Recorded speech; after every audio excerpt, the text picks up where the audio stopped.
Hi guys, welcome to పుస్తక జ్ఞానం.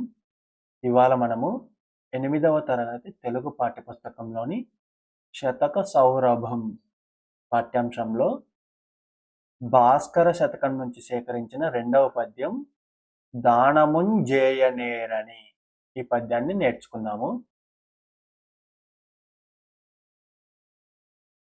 దానముంజేయనేరని యధార్మికు సంపదలుండియుండినన్ దానె పలాయనంబగుట తథ్యము బూరుగుమ్రాణున్ గాచినన్ దాని ఫలంబులూరక వృధా పడిపోవవేయండి గాలి చెంగానలలోన నేమిటికింగాక యభోజ్యములౌట భాస్కరా.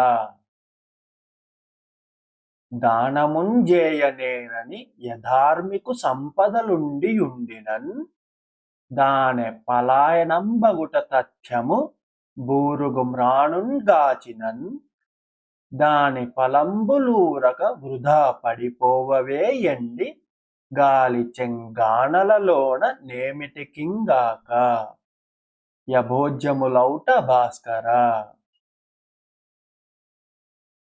ప్రతిపదార్థం దానమున్ జేయనేరని, దానమును చేయగా ఎరుగని. దానము చెయ్యడం అనేది అలవాటు లేని, చెయ్యని.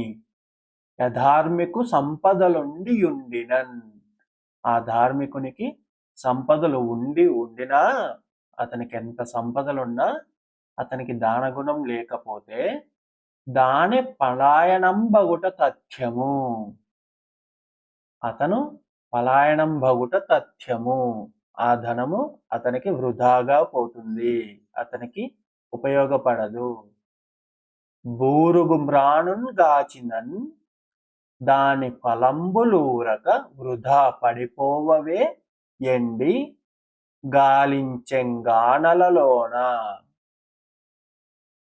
బూరుగుమ్రాణు, బూరుగు చెట్టు యొక్క కాయలు అవేమవుతాయి, చెట్టుకు కాసి అవి ఎవరికి ఉపయోగపడకుండా, ఎవరు తినడానికి వీలు లేకుండా వృధాగా పడిపోతాయి.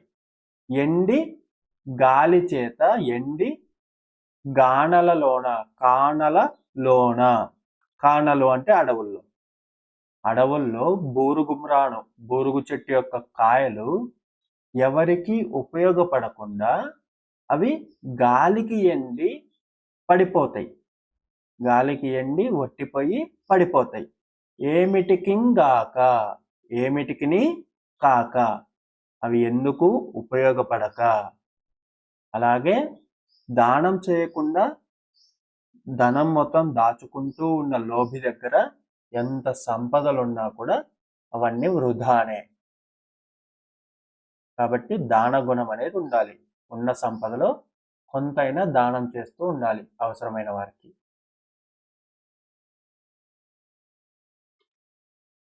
భావం: ఓ భాస్కర, బూరుగు చెట్ల కాయలు తినుటకు పనికిరాక ఎండిపోయి గాలి వలన రాలి వృధాగా అడవిలో పడిపోతాయి. అట్లే దానం చెయ్యని మనుష్యుని సంపద ఎవ్వరికి ఉపయోగపడక నశించిపోతుంది.